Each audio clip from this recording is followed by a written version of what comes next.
Welcome.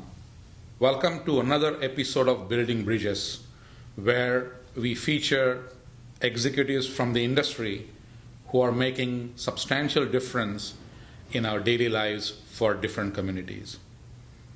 Today we have one of the top executives, Shelby Scales.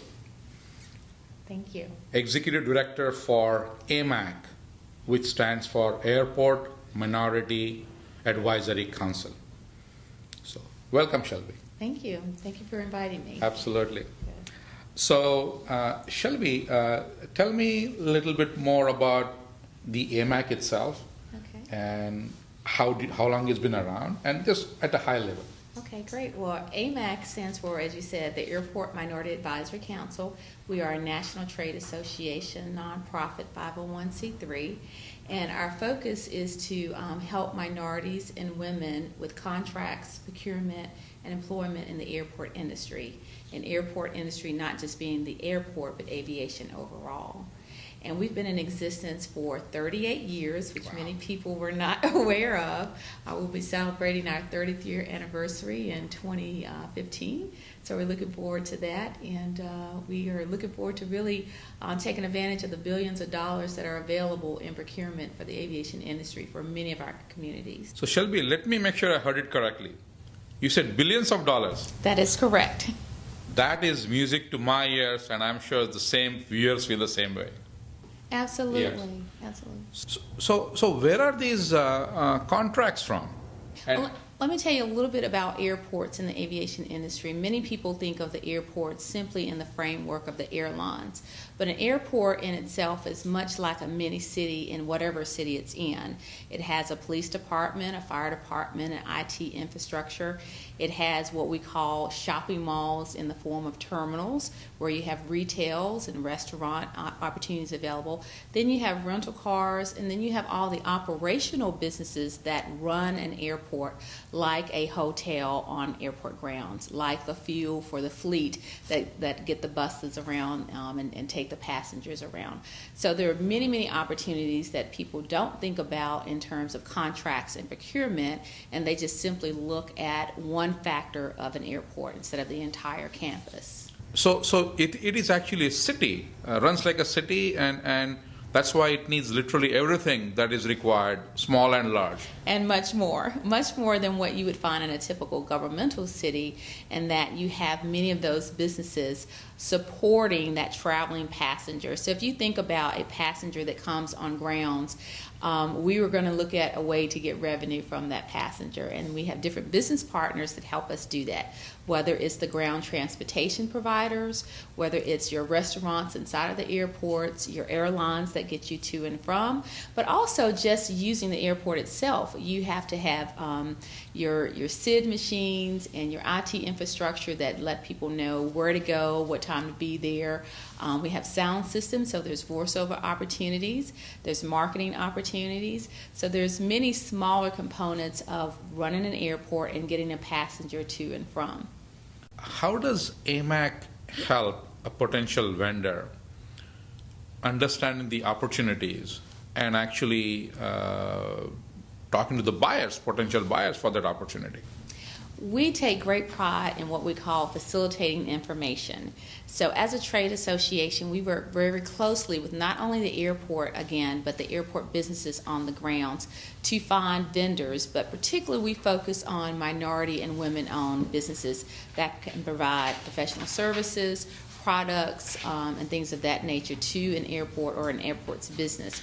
So we work very closely with our stakeholders, and our stakeholders can be the businesses themselves, it can be the airlines, it can be the airport authority, as well as a fuel provider, and the federal government. The federal government also has procurement opportunities at an airport as well.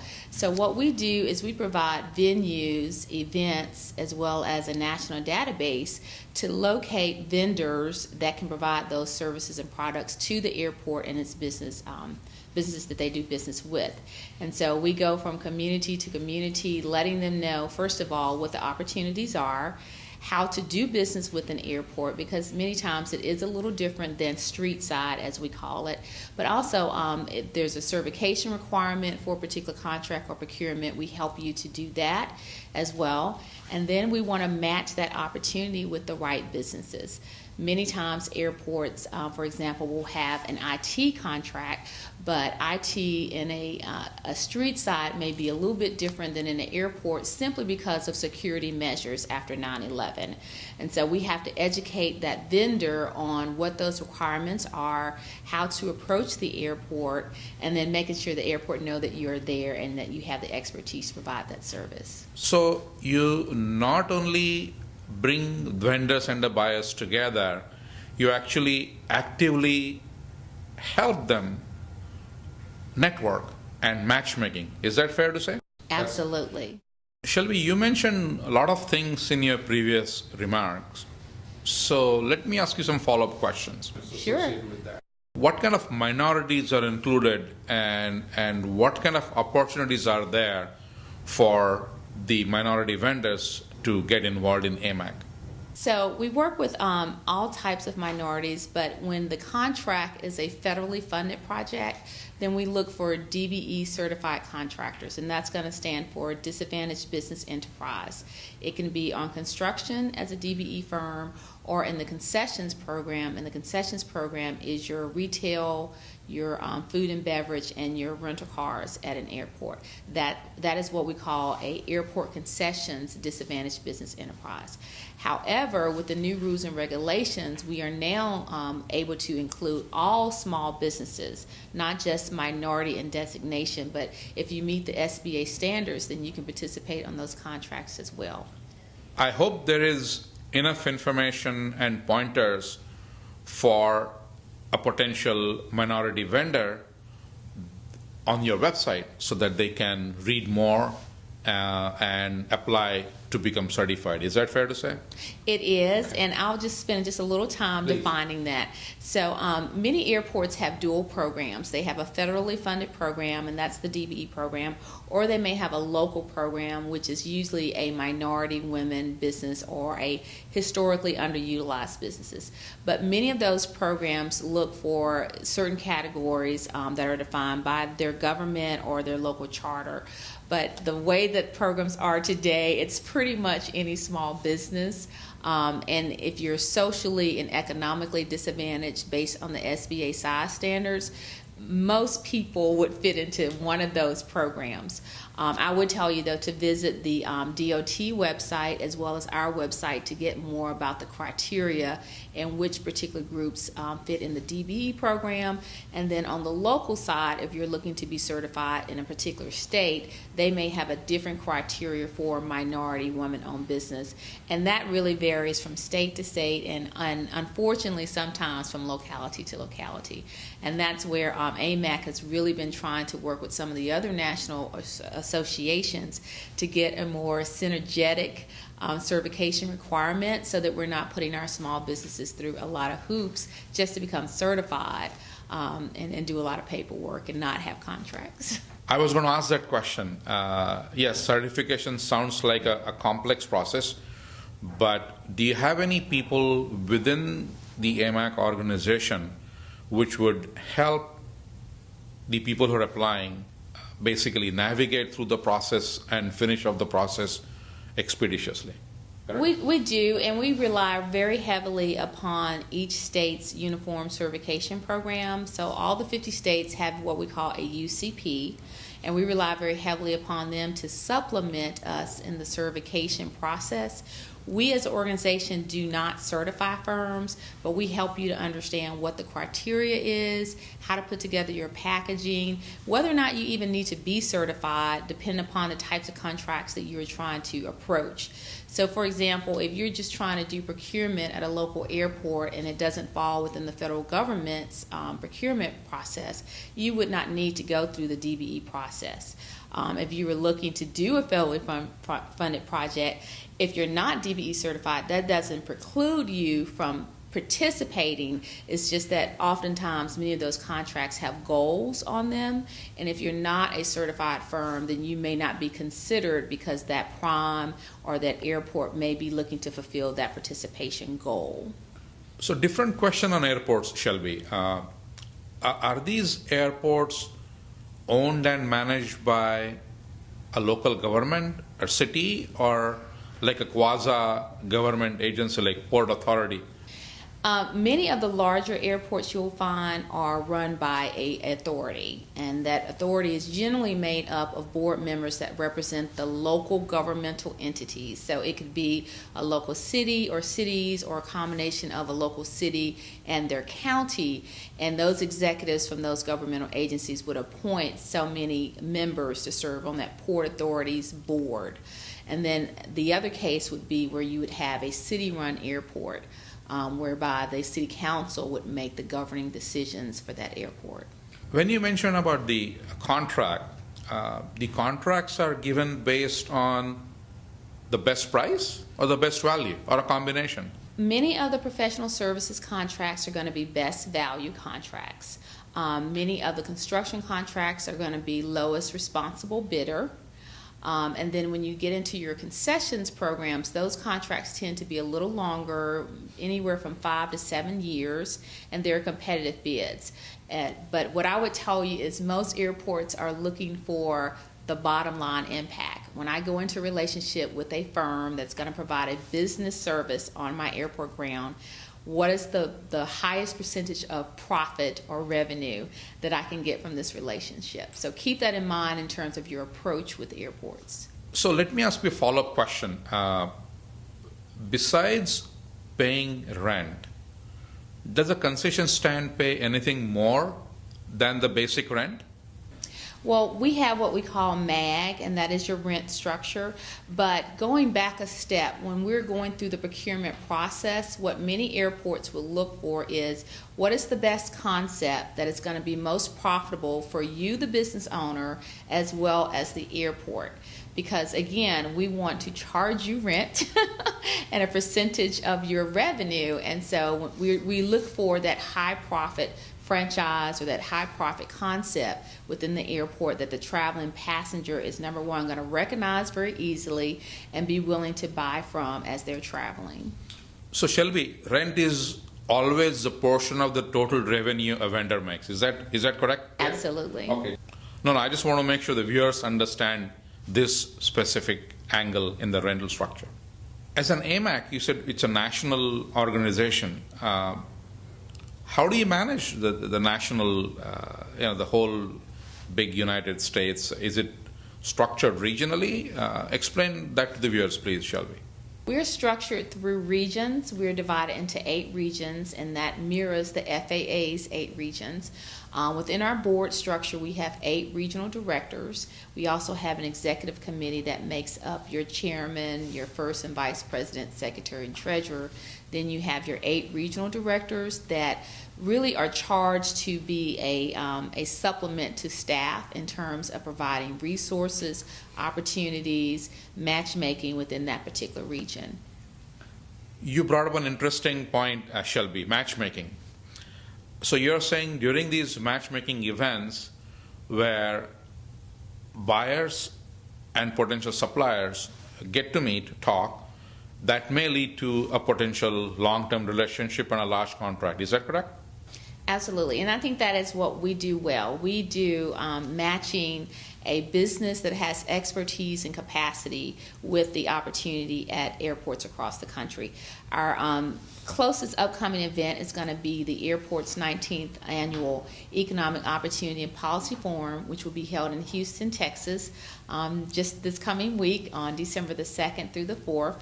And Houston Airport Systems have a very large multi-billion-dollar redevelopment project going on, as well as their concessions program that they're getting ready to bid out. So when we go into particular marketplaces, we look for markets that have growth, that have development and very large projects, so that we can attract our members and our stakeholders to those opportunities.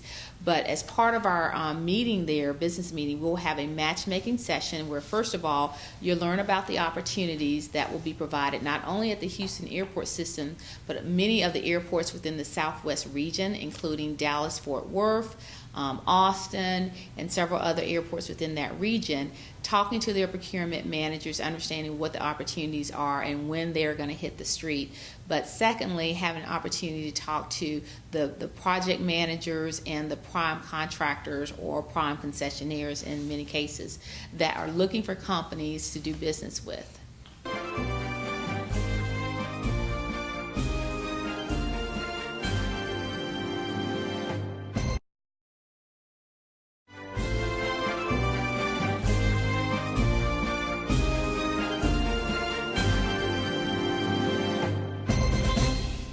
Oh, so it's a national conference where buyers and vendors meet. Absolutely, absolutely. Because again, our stakeholders are counting on us, if you will, to facilitate that process on a national level, because many times you may find that a local company, for example, that provides fuel may not provide biodiesel, and that particular airport is looking for biodiesel. And there are very few vendors in the national marketplace that provide that as a supplier. So what we would do is scour the country to make sure that we're identifying those companies that are looking for, those opportunities and match them with the opportunities. So you mentioned event on December 2nd, your economic policy forum. What are the other events that are going to come up in the near future that viewers can stay their ears tuned to and participate potentially? Well, what we try to focus on, and particularly with the economy being as it is and everybody being on very restrictive travel budgets, is again looking at a regional basis, because many of our smaller businesses are going to do business on a regional basis. Our signature event, as everyone knows, is our annual conference, and that tends to be more of an opportunity on a nationwide. For example, you may have a Hudson News or Parodies News and Gift that are looking for partners that they can take all around the country. So that's where you would have business matchmaking with those companies that can go from region to region. But then we do the regional events that really kind of galvanize the regional airports and their opportunities with the regional companies that can travel, for example, a 2-hour stint to do business in Dallas. That sort of thing. And then we do as well our Industry Day on Capitol Hill, and that's in September, and we do a lot of legislation and advocacy support to the programs that support minority and diverse business inclusion in airports. So we invite many of our businesses and stakeholders to DC for about 2 days to go talk to our legislators to help them understand that access to capital is still very much an issue, and particularly in airports, as well as other types of aviation-related policies that may impact how you do business in the airport arena. On a different note, sounds like you're extremely passionate about the job that you're doing. I am. About what you do. So tell us more about your background, your education, your prior experience, and what really led you to take this executive director position at AMAC, shall we? Well, let me start at the beginning.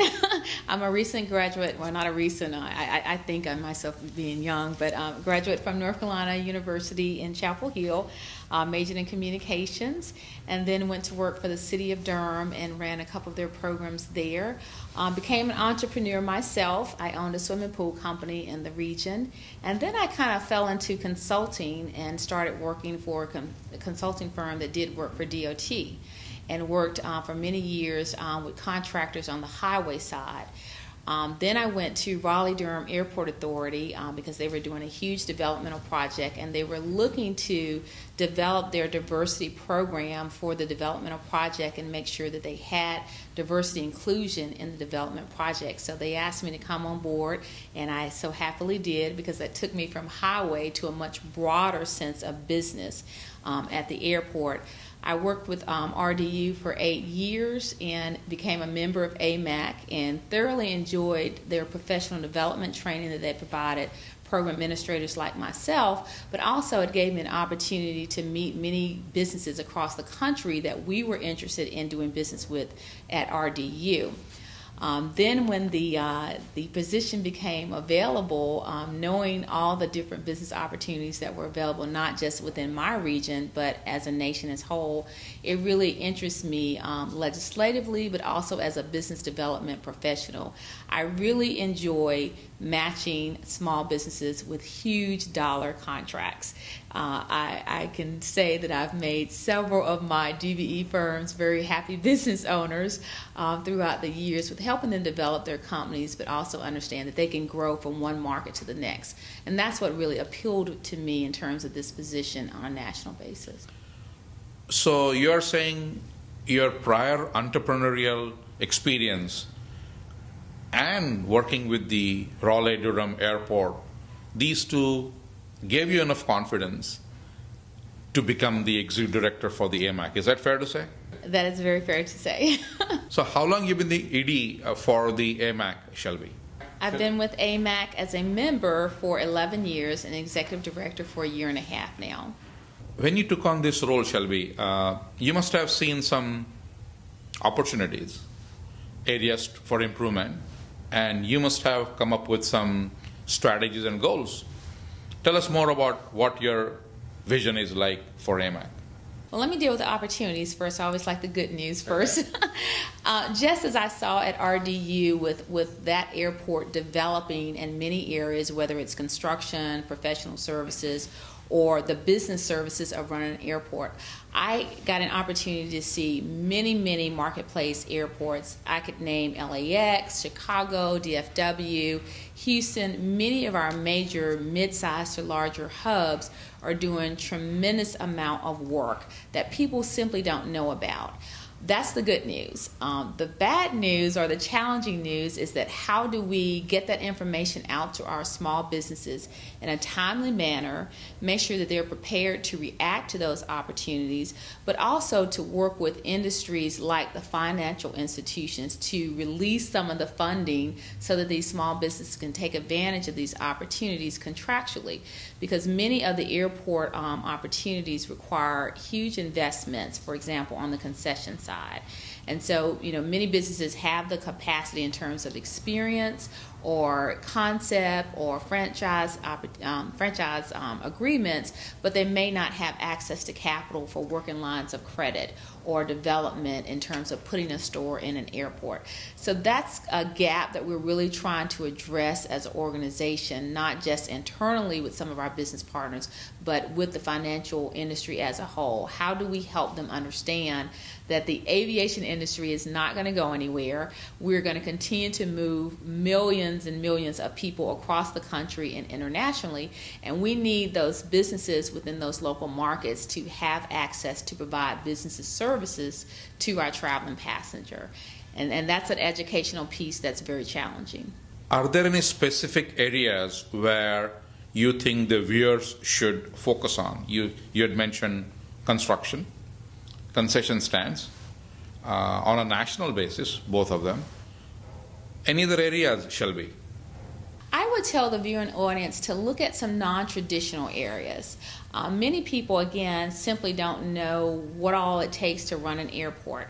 Again, biodiesel fuel, helping an airport to go green in terms of their lighting, whether it's runway lighting, whether it's parking lot lighting, or building structure lighting. Those are some of the areas that we're really seeing more of a need in non-traditional areas. Of course, the construction is there, but construction of runways, doing concrete on a road is very different from doing concrete for a runway. And so a concrete vendor may need to have a little bit more training and education to meet the specifications of FAA, but that's not impossible. And what I have found in my experience that many of these vendors that tend to do non-traditional work have far more opportunities and less competition in the aviation industry.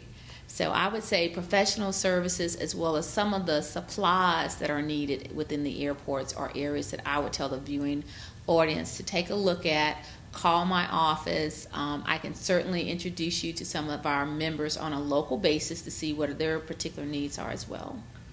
So like you said, Shelby, access to capital is a challenge. Getting to know the exact opportunity and buyers being interested in you is definitely a challenge. Are there any subcontracting opportunities for new vendors to get the foot in the door, to work with a larger vendor and get to know how the airports operate? Absolutely. And that's across the board.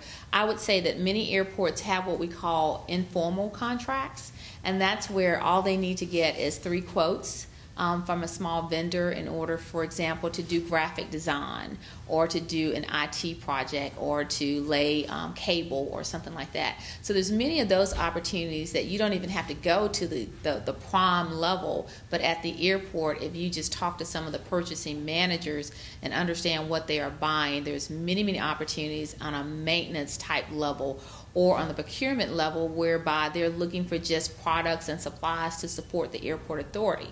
But then when you look at the prime contracting level, certainly the concession side of the business is always looking for viable companies to partner with, as well as the construction side.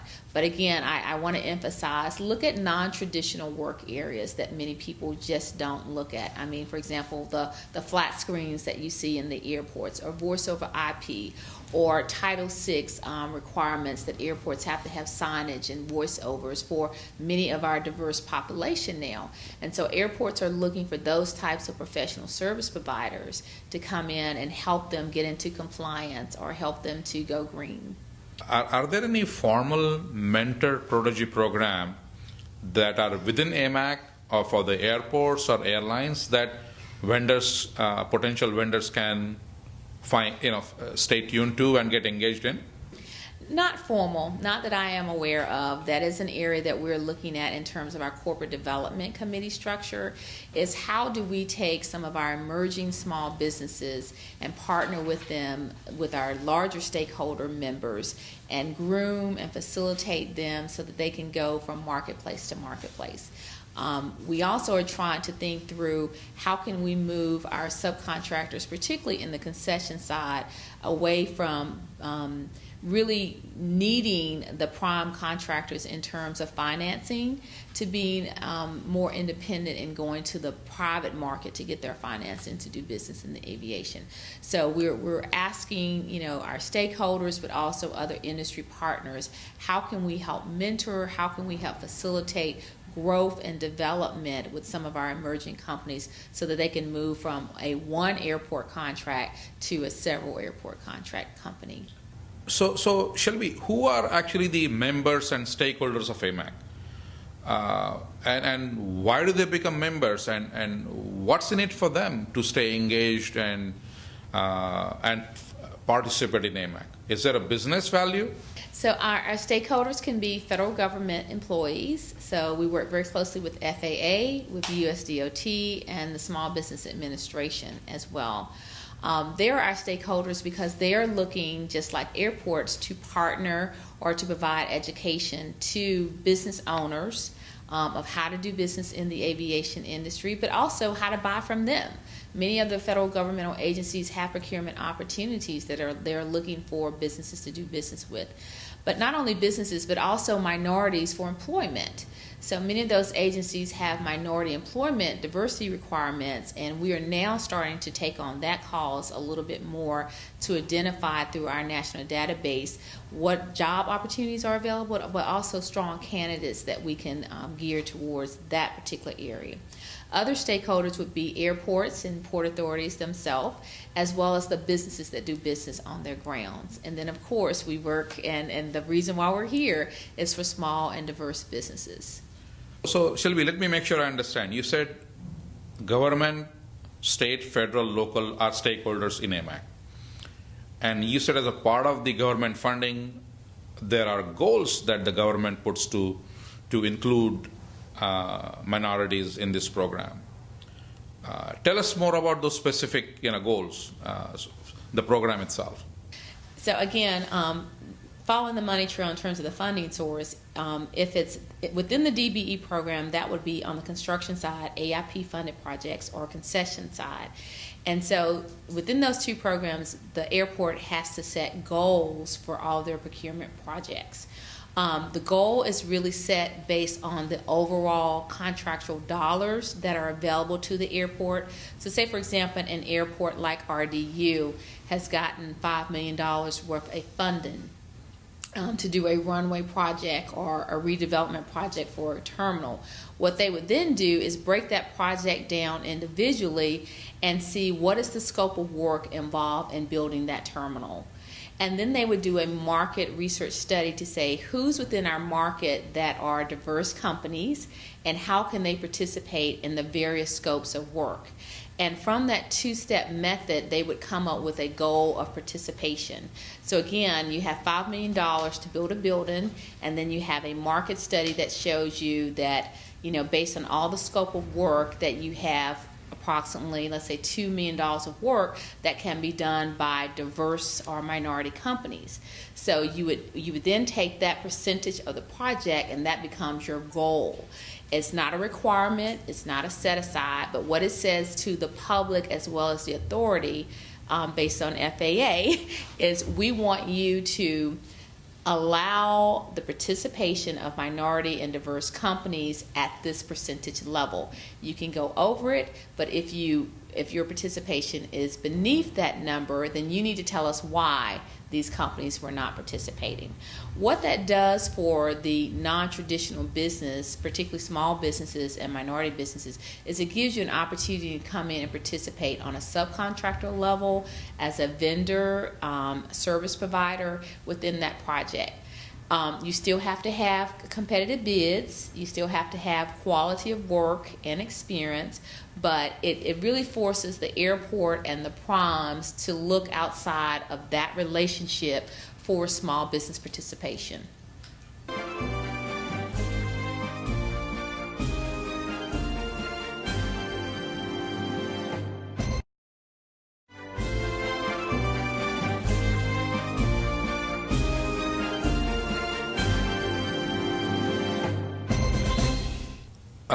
So does a new vendor need to have prior experience in before applying for to be prime or a subcontractor, or it's nice to have, Shelby?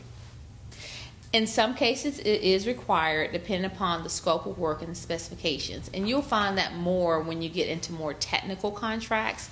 For example, like an IT contract where you're doing a major infrastructure for an airport, you would need to have some type of experience in that environment and working with multiple layers of different systems. So it's not just putting in a backbone for a building, but you're putting in a backbone for a building that has many different systems that are going to tie into that backbone. So many airports will want you to have that direct experience, but I tell my vendors and my small businesses, get in at any level, get some experience, get some mentoring types of relationships developed so that you can go on to the next project. So sounds like there are lots of opportunities, but how long does it take to typically complete certification process for a new vendor? Having done certifications in the past, I will tell you the process is only as quick as the information that the business owner has. And it is a lot of information that the federal government wants us to review. So it's information like your tax returns, like your ownership documents, your corporation documents, in some cases your schedule of work. So if a small business has those type of documents readily available, it's a very quick process, and quick being anywhere from 30 to 45 days. What generally happens, though, is we find many of the small businesses simply have not kept good records, and they have a hard time coming up with the documents that are required to be reviewed. So I would tell a company, before you start the process of certification, get the checklist, go through the checklist and make sure that you have all the documents that will be reviewed. And it's not a bad idea to talk to a certifying agency about your business structure before you start that process, because I often tell companies, You may be structured to be very profitable, or your ownership may be structured in such a way that does not meet the standards for the certification program. And those are things that you can address before you start the process. But once you start the process, if your business structure is such that it does not pass the test, it's going to become very difficult for you to prove, for example, ownership, control, and management based on the rules and regulations. So I would tell people to certainly read those rules and regulations, guidelines, go through the checklist, make sure that you're very familiar with the documents that will be reviewed by governmental agencies, and have that in order before you start the process. And that really takes a lot of the heartburn out of it. So let me reiterate. You mentioned three things: owned, operated, and controlled. But going back, why do you think FAA had such a giving high importance to diversity inclusion when it gives a contract to the minorities? Well, the federal program is based on legislation, and it's really there to level the playing field. We have found over historical years that many of the contracts in procurement were given to Caucasian men. That's just a simple fact. And so what the federal government did was said, okay, based on your marketplace availability, we want to have diversity in terms of the types of businesses and who owns those businesses able to compete. Not that you're given a contract, but you're able to compete in the process. That's the birth of the DBE program. Now, on the local side, many of the companies, many of the agencies don't require you to have strict requirements like size standards or submitting your P&Ws and things of that nature. But on the federal side, what the federal government wants to know is, are you a socially and economically disadvantaged owned business, which means the owners should fall within certain ethnic categories. They should not be filthy rich. They have either been socially and economically disadvantaged in terms of doing business here in the country, and they want to give you an opportunity to participate. And that's what the DBE program is all about. When you talk about diversity, though, in the business setting for many of the airports and many of the people that I work with, it's good business because our traveling passengers are very diverse. They're diverse in age, they're diverse in needs, in services, products. They're diverse in what they eat. And so if you are trying to, for example, here in New York, as you know, has a very diverse community and population, you want people to identify with the services, the products, the customer service, and the people that they can relate to. That's diversity as well. So it's not just a matter of meeting a goal or getting participation, but on a business sense, you want to make sure that you have diverse concepts within your concession program. You want to make sure that you're getting the best price, so you don't always want to give the contract to the same guy. You want competition. That's diversity as well. So diversity in the sense and the meaning is much more than just what the federal government has defined as our DBE program. But really, when you look at how we do business and who we're serving just serving a very diverse traveling passenger. And so we need to make sure that our business services match that need. So you're saying the changing demographics is not only helping the businesses and what they're doing in terms of diversity inclusion, they're not being just good citizens, it's a business need. They are getting a specific return on investment by including the minorities in the business supply chain. Is that correct? That is very correct in your summary of my comments. So Shelby, let me change gears. Now that the presidential elections are over and there is a talk about financial cliff, do you think there'll be any funding tightening, I should say, for the airport-related work? And what is your opinion? What is AMAC's opinion? And how can the community, the viewer community, help given where we are today? Absolutely. One of the areas that we are watching very closely is what we call passenger facility funding, PFC funding for airports, particularly large and medium-sized airports. The Obama administration has said in the past that it was looking to cut some of that funding for airports. Many of our large and medium-sized airports rely upon those dollars to do their redevelopment projects. That is directly related in many cases to the DBE or diversity programs. So if those funding sources are cut back, airports would have to rely more upon their local dollars.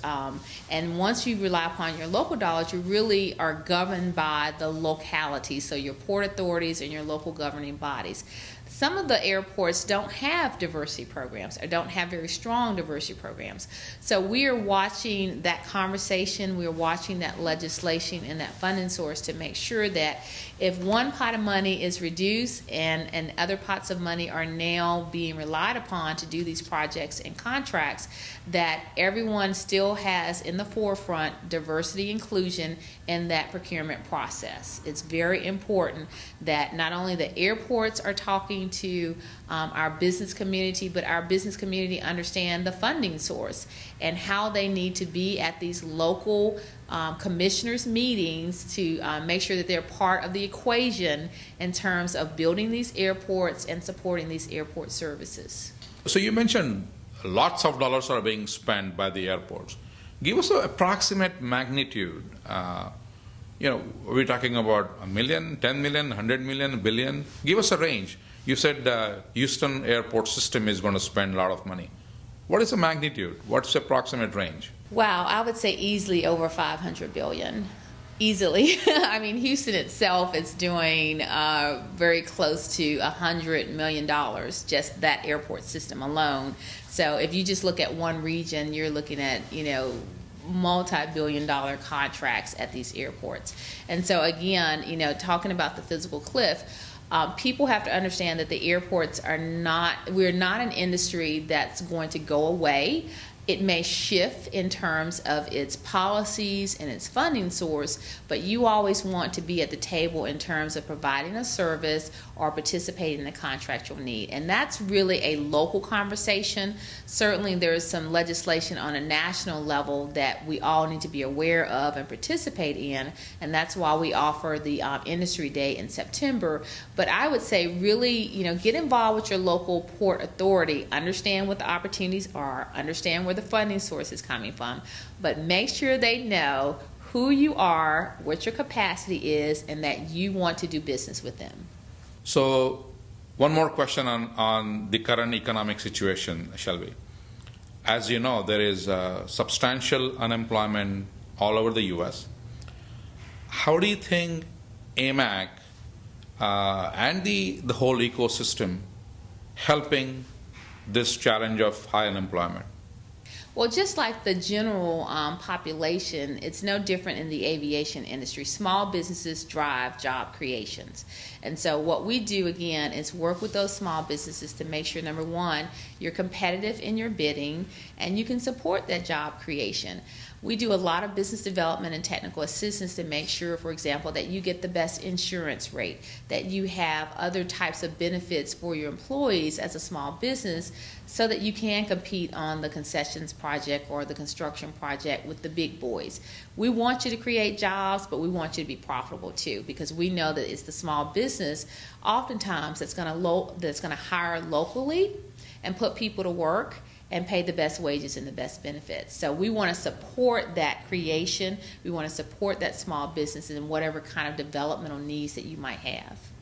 So Shelby, like I said earlier, it definitely sounds like you're very passionate about what you do. I'm sure people have recognized your contribution. So tell us, some of the highlights of most recent accolades, awards that you have received in the recent past. Well, great. Well, thank you. Two that really comes to mind is with the Carolina Supplier Diversity Council. I recently won the Chairman's Award 2 years ago, and also with AMEC, I won the Chairman's Award as well. And that's for really being innovative in programming, but also helping those organizations to meet their legislative goals in terms of supporting diversity and inclusion. I'm very proud of that. That's great. Congratulations. Thank you. Uh, so, like you said, you seem to have a different vision. What are your goals? Where do you see AMAC in next 6, 12 months, 18 months, 2 years down the road? What do you see as the milestones for the AMAC? Well, my personal goal as the executive director is really to move the organization from a more of a national organization to really get into the regions and identify those opportunities and connect those businesses. At the end of the day, we want our members to do business with each other and to do it often. And so I really want to really expand our regional footprint, if you will, to work very closely with the airports within those regions to identify earlier and often what the opportunities are and to match our members with those opportunities. That's one area that I really want to focus on. The other area is with our youth. There is a huge succession gap in aviation, not just at airports, but with businesses in general that are looking for the next generation of aviation professionals. So we have a project called Project Lift, and that stands for Leaders Inspiring Future Talent. And so we're working on at the high school level and the college level to really expose students to aviation-related careers, because we want to put those students in a position to become the next airport director or become the next business owner at a major airport. And we want to connect them with those professionals now early and get them on a career path and help them kind of weave through how do you do this educationally, but when we have challenges within that process, whether it's scholarship funding, whether it's internship abilities, that we're connecting them with our members. So those are two areas that I'm really focusing on, more business and getting our young people involved in the industry. I think that is very exciting, Shelby, especially because I'm sure the young graduating students, they want to know what is the right career. Where am I going to have, stable job, a nice career? So that's fantastic, Shelby. Thank you. So Shelby, for this program, as you know, the large portion of the viewership is South Asians. Right. Being part of that community, and traditionally, the community has been involved in some construction, but more into retail, medicine. There are a lot of professionals in doctors, engineers, and hotels. That's, I would say, the footprint of South Asian community. Right. How can they contribute to AMAC's goals agenda? But that will help them as well as help AMAC. Right. Well, all of those areas that you just mentioned are what we consider non-traditional. And many times, the businesses that you just mentioned don't realize that there's opportunities with the airports. For example, RDU, the airport that I work for, is looking to develop their land around the airport. So they're looking to build hotels and restaurants and convenience stores and things of that nature on airport grounds. And they're looking for businesses, of course, that are financially stable, that have some experience, and that they can do business with. So I would certainly say, whatever the business that you're in, you need to approach the airport, let them know who you are, find out what their developmental plans are, and get involved in that process. We can certainly help you with that because we can get you to the right people without spinning a lot of wheels, talking to folks. We can get you to the procurement officers and get you to the project managers and things of that nature, but also kind of help you understand how to approach the airport as a business at putting forward your portfolio for consideration as well.